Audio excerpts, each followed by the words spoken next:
Julius Caesar was assassinated by a group of senators on March 1544 BC, with this day eventually being known as the Ides of March due to Caesar recently being declared the dictator for life in Rome. Many senators were alarmed as they saw it as a threat to the Republic and feared he was aiming to become a monarch, led by Senators Brutus Cassius and several others from both Caesar's inner circle and his political opposition. A conspiracy formed to eliminate him and restore the Republic. The conspirators lured Caesar to a Senate meeting at the Theater of Pompey, where he was scheduled to discuss political matters. The plotters, totaling over 60 senators, surrounded him, tricking him into thinking they were just greeting him.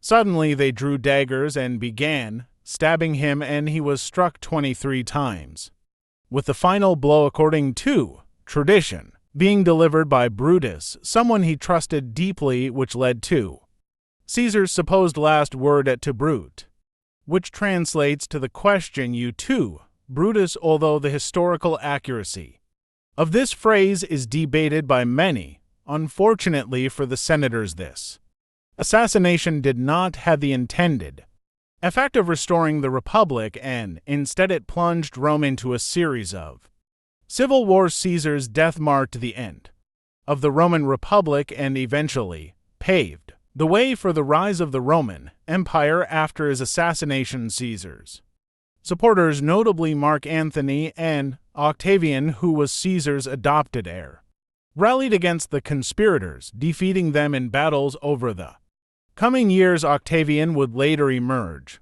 victorious, now going by the name Augustus, and he became the first Roman emperor, fundamentally reshaping Roman governance. Caesar's assassination remains is one of history's most famous political killings, highlighting the complexities of the political world and betrayal. U.S. President Abraham Lincoln was assassinated by John Wilkes Booth, a Confederate sympathizer and well-known actor, on April 14, 1865, just days after the end of the American Civil War. The assassination took place at Ford's Theater in Washington, D.C., where Lincoln was attending a performance of Our American Cousin with his wife Mary Todd Lincoln, and also two guests, Booth, who strongly opposed Lincoln's policies in the recent Union victory, saw this as an opportunity to strike a blow against the Union and reignite the Confederate cause. He devised a broader plot to decapitate the Union government by also targeting Vice President Andrew Johnson and Secretary of State William Seward, assigning co-conspirators Lewis Powell and George Adet to carry out these attacks. Powell seriously wounded Seward in a violent attack at his home, but Adet lost his nerve and failed to follow through on this mission to kill Vice President Johnson. During the play, Booth slipped into Lincoln's box, waited for that would elicit laughter, and then shot Lincoln in the back of the head. He shouted, "Sic semper tyrannis," which translates to "thus always to tyrants," as he fled the scene, leaping onto the stage and escaping out the back door. Though he broke his leg in the process, Lincoln was carried across the street to Peterson House, where he died the next morning, and his assassination plunged the nation in a mourning. Ruth was killed days later in a standoff with Union soldiers, and his surviving co-conspirators were eventually tried and executed. The assassination significantly impacted the Reconstruction era, as Lincoln's successor Andrew Johnson took a harsher stance towards the South, leading to continued tensions and also challenges in reunifying the nation. Tsar Alexander II of Russia was assassinated in St. Petersburg by members of a revolutionary group called Narodnaya, which translates to the People's Will. On March 13, 1881, he was known as the Tsar Liberator for his vast reforms, including the 1861 emancipation of the serfs, where Alexander II made significant attempts to modernize Russian society. However, his Reform also sparked discontent, particularly among radical groups who saw even more radical changes too. Russia's autocratic system Narodnayolia believed that violent action was necessary to overthrow the monarchy and establish a more democratic society. Over time, the group made several attempts on Alexander II's life, each one increasingly bold and calculated. On March 13th, members of Narodnayolia executed a carefully orchestrated plan, and as the Tsar traveled by carriage through St. Petersburg, a member of the group threw a bomb that exploded near the carriage. Although the Tsar survived the initial attack, he chose to step out to check on the injured guards and bystanders. At that moment, another member threw a second bomb, fatally wounding the Tsar. Alexander II died shortly afterwards, and this assassination had profound consequences for Russia. Alexander III, his son and successor, took the throne and abandoned his father's reformist path, embracing a repressive autocratic rule. He cracked down on revolutionary groups, expanded the secret police, and implemented strict censorship laws. The people's will was severely repressed, but their actions intensified the ongoing conflict between the Russian government and revolutionary movements. Ultimately, the assassination highlighted deep-rooted tensions within Russian society. In the repression that followed, only intensified revolutionary efforts, laying the groundwork for further unrest. And decades later, the 197 Russian Revolution. U.S. President William McKinley was shot at close range by Leon Chuz during a public meet and greet at the Pan American Exposition in Buffalo, New York on September 6, 1901. McKinley was in the middle of his second term, a time marked by rapid industrial growth in U.S.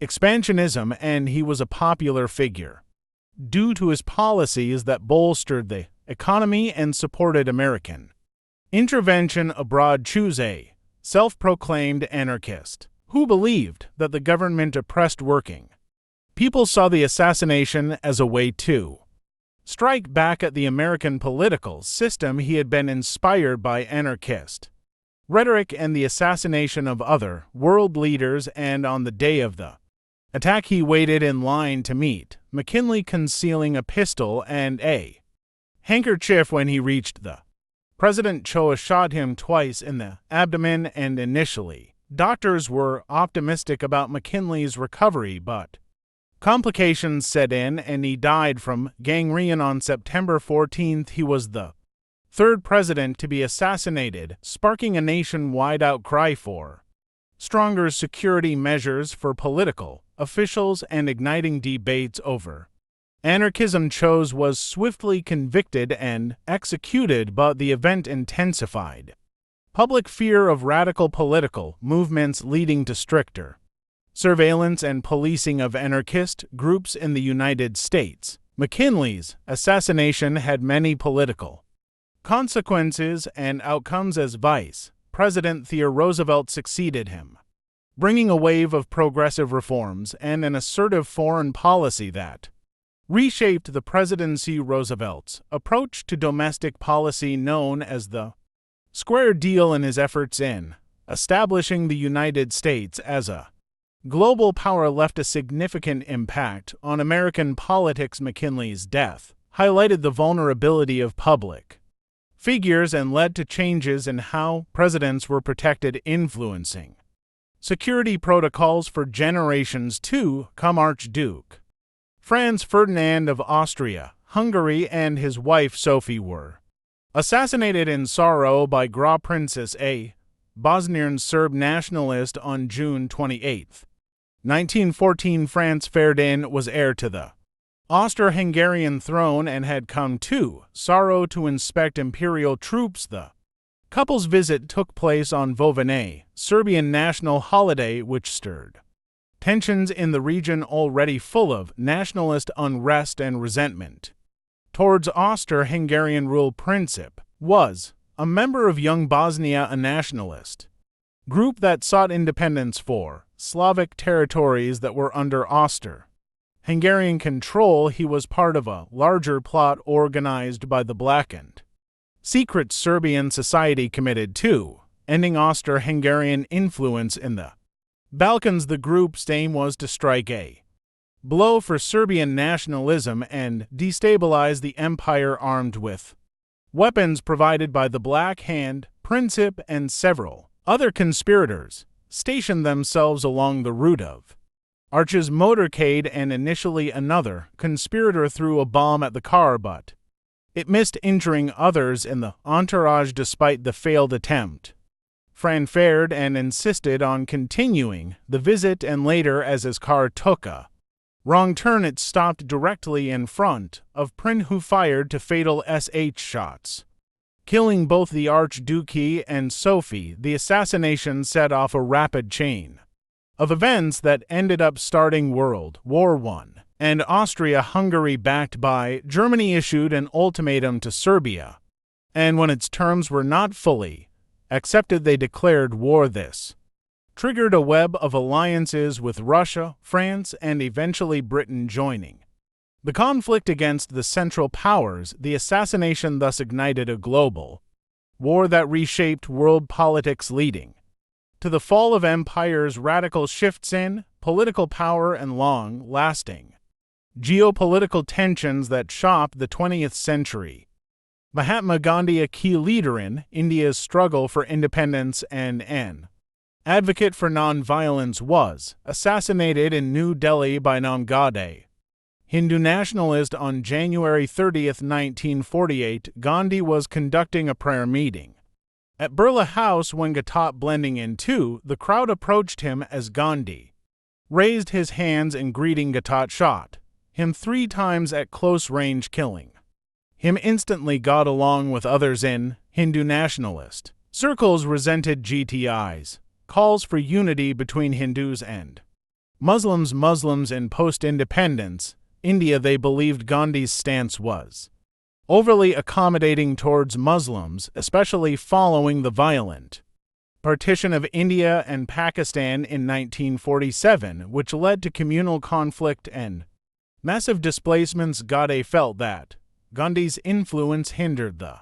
establishment of a Hindu-dominated India, and was enraged by Gandhi's advocacy for peaceful relations between the two religious communities. Following Gandhi's assassination, India went into mourning, and the event shocked the nation in the world, as Gandhi was beloved by everyone and was viewed as a global icon of peace and justice. His death led to widespread criticism of religious extremism, particularly among Hindu nationalist groups. The Indian government banned the RSS, an organization linked to God, though it was later reinstated after an investigation. God and an accomplice were quickly tried and executed in 1949, and Gandhi's assassination exposed deep divisions within India society and reinforced the need for unity and tolerance politically. It sparked a turn in newly independent India's history,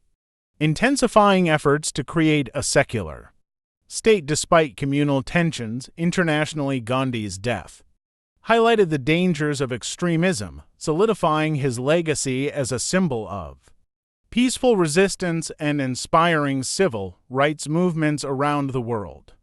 U.S. President Harry S. Truman had an assassination attempt on November 1, 1950, which occurred at Blair House, where he was staying during White House renovations. The attackers, Gelio Takala and Oscar Cazo, were members of the Puerto Rican Nationalist Party, which sought independence for Puerto Rico from US rule. They aimed to draw attention to their cause by assassinating Truman, in which they meticulously planned their assault. Armed with pistols, they approached Blair House in the late morning, and as they attempted to storm the building, they were met by White House police officials. A violent shootout erupted on the front steps of Blair House, and Taz Sola managed to mortally wound an officer who, despite his injuries, returned fire and killed Taclocazo was subdued and arrested, ending the attack before Truman, who was inside and unharmed, became aware of the commotion.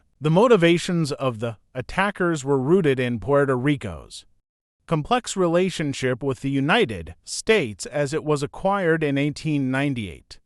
Following the Spanish-American War, Puerto Rican nationalists belied that violent action was the only way to push for independence, as diplomatic efforts resulted in no change. The assassination attempt brought attention to Puerto Rican nationalist movements and sparked a conversation about the island's political status. Cazo was sentenced to death, but Truman later reduced his sentence to life imprisonment, and he was eventually released in 1979.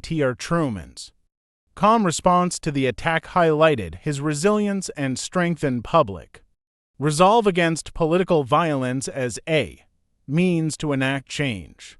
U.S. President John F. Kennedy was assassinated in Dallas, Texas, while riding in an open-top motorcade with First Lady Jacqueline Kennedy on November 22, 1963. As the motorcade passed through D Plaza, shots were fired and Kennedy was struck by two bullets, one in the neck and one fatally in the head. Texas Governor John Connally, seated in front of Kennedy, was also injured, and Kennedy was rushed to Parkland Memorial Hospital, where he was pronounced dead shortly afterwards. Lee Harvey Oswald, a former Marine with pro-Soviet and pro-Cuban sympathies, was arrested shortly after the assassination. Oswald had a complex political background, including a defection to the Soviet Union and active involvements in prostra organizations. The exact motive behind Oswald's actions remains unclear, though he appeared to harbor anti-US government sentiments. 2 days after his arrest, Oswald himself was shot and killed by nightclub owner Jack Ruby in a Dallas police station. Fing decades of speculation and conspiracy theories, the impact of Kennedy's assassination was profound and long-lasting, as it marked a moment of national trauma, and his death stunned both the U.S. and the world. The official investigation led by the Warren Commission concluded that Oswald acted alone, though many Americans have questioned this finding. Kennedy's death led to increased security measures for future presidents, eventually leading to more comprehensive Secret Service protocols. His assassination also had significant political and cultural consequences, as it shifted the momentum of his legislative agenda, including civil rights, to his successor Lyndon B. Johnson, who pushed forward landmark reforms in Kennedy's memory. The assassination marked the end of an era in profoundly influenced American culture. Malcolm X was assassinated on February 21, 1965, during a rally at the Audubon Ballroom in New York City, as Malcolm X prepared to address a crowd of supporters. Members of the Nation of Islam, simply known as the NOE religious group Malcolm had previously been a part of, attacked him. Malcolm X had become increasingly critical of the NOE, particularly of its leader Elijah Muhammad, and after leaving the organization in 1964, he founded his own group, the Muslim Mosque Incorporated, and began to advocate for a more global perspective on civil rights. His break from the NOE fueled tensions, leading to threats against his life. On the day of the assassination attempt, Malcolm was shot multiple times by multiple gunmen, resulting in his death. 3 members of the Nation of Islam, Thomas Hagen, Norman Butler, and Khalil Islam, were convicted of the murder. Hagen confessed to the killing, while Butler and Islam maintained their innocence, claiming they were falsely accused due to their association with the NOE. The motivations behind the assassination were rooted in the ideological schism between the Black Muslim community and Malcolm's rising prominence as a civil rights leader who challenged the status quo. The impact of Malcolm X's assassination was profound, drawing attention to issues of racial justice and inequality. His death sparked outrage within the African American community and among civil rights advocates, leading to increased support for his messages of empowerment and self-determination. In the years that followed, Malcolm X's legacy would grow, becoming a symbol of resistance against oppression and a key figure in the struggle for civil rights. Martin Luther King Jr. was assassinated on April 4, 1968 in Memphis, Tennessee. King was in the city to support a sanitation worker strike advocating for better wages and working conditions. He was shot by James Earl Ray while standing on the balcony of the Lorraine Motel. The bullet struck him in the neck, and he was pronounced dead at the hospital shortly after. James Earl Ray, a fugitive with a history of criminal behavior, was motivated by a combination of personal beliefs and societal factors. While his precise reasons remain debated, Ray reportedly harbored racial animosity and saw King as a prominent figure in the civil rights movement whose influence needed to be eliminated. After the assassination, Ray fled the scene and was captured 2 months later at London's Heathrow Airport. King's assassination had a profound and immediate impact on the nation, as it sparked riots and protests in over 100 cities, reflecting the anger and despair of many African Americans in response to the loss of one of their civil rights leaders. The violence that erupted led to a heightened sense of urgency regarding civil rights legislation, ultimately contributing to the passage of the Fair Housing Act later that year. The aftermath of King's assassination also prompted a national reflection on racism, inequality, and the ongoing struggle for civil rights in America. His death marked a turning point in the civil rights movement, leading to a more militant approach among some activists, while also solidifying King's legacy as a martyr for justice and equality. Today he is remembered as a symbol of nonviolent resistance and the ongoing fight for social justice. Robert F. Kennedy was assassinated on June 5, 1968, shortly after he delivered victory speech at the Ambassador Hotel in Los Angeles, California, celebrating his win in the California primary for the Democratic presidential nomination. As he walked through the hotel kitchen, he was shot multiple times by Siren. A 24-year-old Palestinian siren fired a total of 8 shots, hitting Kennedy and several others present. Sean's motivations were rooted in his opposition to Kennedy's pro-Israel stance, particularly in light of the Six-Day War that had occurred just weeks earlier, which heightened tensions in the Middle East. Sirhan was reportedly angry over us support for Israel, believing that Kennedy's presidency would strengthen that support. Kennedy was critically injured and died from his wounds on June 6, 1968, at the age of 42. His assassination shocked the nation, occurring just a few months after the assassination of Martin Luther King Jr., and it deepened the sense of crisis and instability in the United States during the 1960s. The impact of Kennedy's assassination was immediate and profound, and it led to widespread mourning and further polarized the political landscape. His death extinguished hopes for a renewed democratic vision that many had associated with his candidacy. Siren was arrested at the scene and later convicted of first-degree murder, receiving a life sentence. His actions prompted debates about mental health, gun control, and the fragility of political ideas in troubling times. The assassination attempt on Pope John Paul II occurred on May 13, 1981 in St. Peter Square, Vatican City, as the Pope was greeting a crowd of over 10,000 people.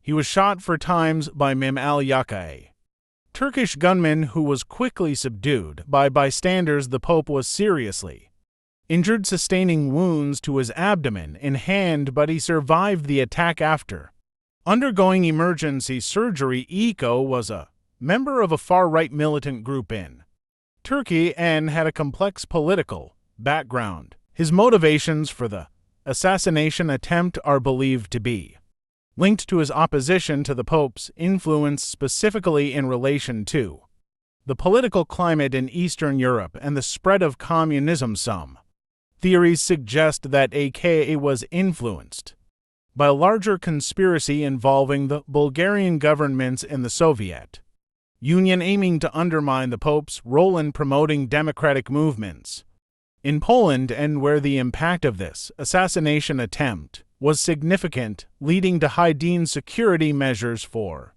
the Pope and increased awareness of the dangers faced by political and religious leaders. John Paul II's survival and recovery became a symbol of resilience, and he often referred to his near-death experience as a moment of divine intervention. Following the attempt on his life, the Pope became even more active in promoting peace and reconciliation, and he visited AKA in prison expressing forgiveness. The event also sparked discussions about violence and political discourse and the intersection of religion and politics.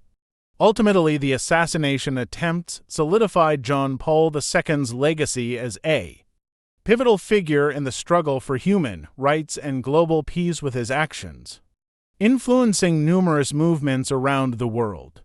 The assassination attempt on British Prime Minister Margaret Thatcher occurred on October 12, 1984, when the Provisional Irish Republican Army, known as the IRA, targeted her in an attack known as the Brighton Hotel bombing. The IRA had long sought to end British rule in Northern Ireland and viewed Thatcher as a key opponent. The attack took place during the Conservative Party conference at the Grand Hotel in Brighton, where Thatcher was staying. A bomb concealed in a van and detonated by IRA member Patrick McGee exploded in the hotel at around 2:54 a.m. Thatcher narrowly escaped injury as she had just left the suite where the explosion occurred. However, the bombing killed 5 people, including members of her cabinet, and injured many others. The IRA aimed to destabilize the British government, send a message to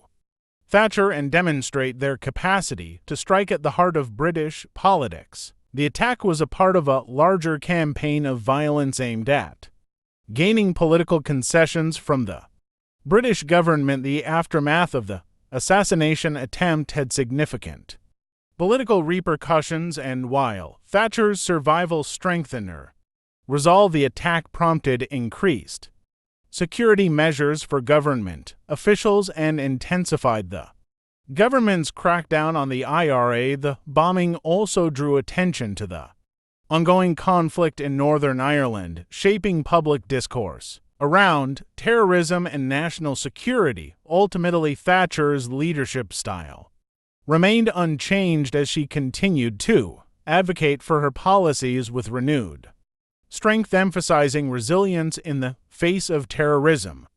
The assassination attempt on Benazir Bhutto, the former Prime Minister of Pakistan, occurred on October 18, 2007, during her return to Karachi. After an 8-year exile, Bhutto was welcomed by thousands of supporters who celebrated her return, and as her convoy traveled through the city to suicide, bombers attacked, detonating explosives that killed approximately 150 people and injured many others, including Bhutto. Miraculously, she survived this initial attack but was later assassinated in a second attack. On December 27, 2007, the attackers were believed to be affiliated with extremist groups linked to Al-Qaeda and the Taliban, which opposed Butt's return to power and her secular policies. Her attempts to revive her political career posed a threat to the Islamist agenda in Pakistan, particularly her advocacy for women's rights and her efforts to combat terrorism. The assassination attempt highlighted the intense political turmoil in Pakistan, where religious extremism was on the rise. The impact of the October bombing was significant, leading to increased security for Bhutto and Tian concerns. About political violence in Pakistan, the assassination attempt solidified her status as a martyr for democracy, and her supporters rallied around her cause, amplifying calls for democratic reform and the fight against extremism. Following her assassination in December, widespread protests erupted across Pakistan, leading to political instability. Bud's death was a critical turning point in Pakistan's political landscape, influencing the elections that followed and prompting international attention towards the fragility of democracy in the region. Her legacy continues to inspire many in Pakistan and beyond, as she is remembered for her courage of commitment to democratic values. U.S. President Donald Trump survived an assassination attempt during a campaign rally in Butler, Pennsylvania on July 13, 2024. The attacker, Thomas Matthew Crooks, a 20-year-old from Bethel Park, fired an AR-15 style rifle from a nearby rooftop, hitting Trump in the upper right ear. Crooks' gunfire also resulted in the death of one audience member and injured to others. Following the attack, Secret Service agents quickly neutralized the shooter, killing him on site. In the motivations behind Crooks' actions remain unclear, but the attack came during a heated political climate in the lead-up to the 2024 presidential election, with rising tensions and divisive rhetoric in American politics. This incident marked a significant security lapse for the Secret Service, drawing immediate criticism and calls for accountability. The director of the Secret Service, Kimberly Cheel, faced demands for resignation, eventually stepping down the day after testifying before Congress. In the aftermath, President Joe Biden condemned the violence and ordered an independent review of the security measures in place.